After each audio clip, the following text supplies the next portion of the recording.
What's up, you dirty sons of bitches? So I'm no stranger to scams. I've been on the internet for many years. Back in 2009, I was playing World of Warcraft, scamming people for Warhammers. I knew what was up. And today is no different. I was browsing my Gmail for my college account just a couple minutes ago, and I found a series of emails, a chronicle of emails that were saying all of the same thing. Pretty much it was saying, hello, I'm offering a new part-time position that will only require so-and-so hours a week. You can make about $300 weekly with this position. You do not have to go to work physically. You can do it all on your computer from wherever location you want. It sounds pretty perfect, right? Well, actually, no. You have these scammers that like to prey on the people that need the money the most, the college students, in order to get some of their data and probably make a profit off of it somehow. So I just want to take a minute right now to show you the red flags that are on every single one of these scam emails on the lower level. I'm not talking about any of that famous YouTuber stuff. I'm talking about base level normal human stuff. This is completely different from my usual videos. I'm not going to be joking around. I'm just going to be going straight to the point because this has to do with me personally,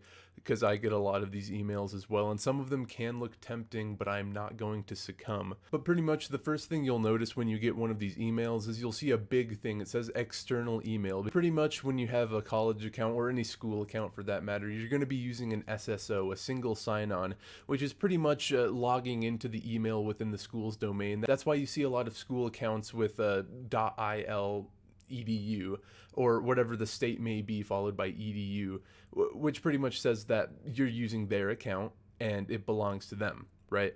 So 99.9% of these scammers will not have an SSO with that school, so they'll be sending it from an external account, an external email, and that's what you're going to be seeing on your list. There will be a big red text saying external email, which is immediately a big red flag. You should probably ignore most of the emails that you get that say this, but even if you do click on it, there's a couple more things that you can find. So you actually click on the email, you want to look at the Gmail account that sent it and see what kind of email it is.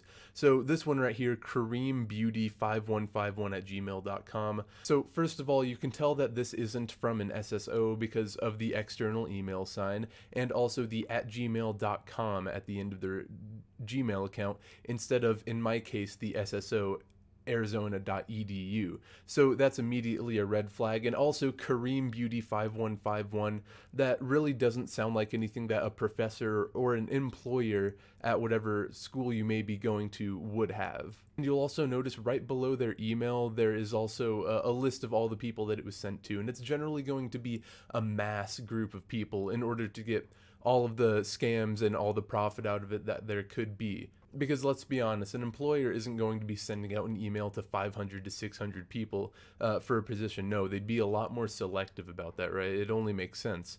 So if there's a mass group of people, if it's a mass email that's being sent out, you can probably ignore that as well because that's a red flag. And probably the most notable thing is that there's going to be a name of what looks like a professor name next to the email. In this case, it says Dr. Brian. Now, on one of the emails, it said a first and a last name for what professor should have been sending that, and I decided to look it up, and it ended up being a professor that had passed away a couple years ago in Illinois. And that's an interesting thing to look at because these people sure are not above using a dead person's name as an alias to try to garner more money going towards them. Now, actually digging into the meat and potatoes of this email, most of them are going to say, hello, I'm offering a part-time position, the thing I read earlier, and it's always going to say about $300. It's always going to say you only need 1 to 2 hours, 3 days a week.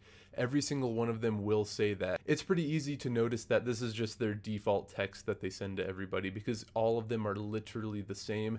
Here, I can probably pick up another one that's on my email account. And here's another from Caden Henson, another mass email saying almost the exact same thing, just with slightly different formatting. If you're still not convinced that this is a scam, all of them will say that they need your mobile number and your alternative email. And what you'll notice is that personally, I followed through on this because I thought it was interesting. I took some safety precautions. What I noticed is that all of them will send you a text message instead of sending you an email on your external email. I have one right here, and you can tell that they're really hungry for dick when they message you a couple days later when you don't respond saying kindly confirm that you have received the previous messages. They're getting really desperate. But regardless, logically, what employer would be messaging you through text and setting up an application and hiring process solely through text? You would assume that most of that would be in person or over email or on a Zoom call or something. I didn't go any farther than just getting the single text message on my phone,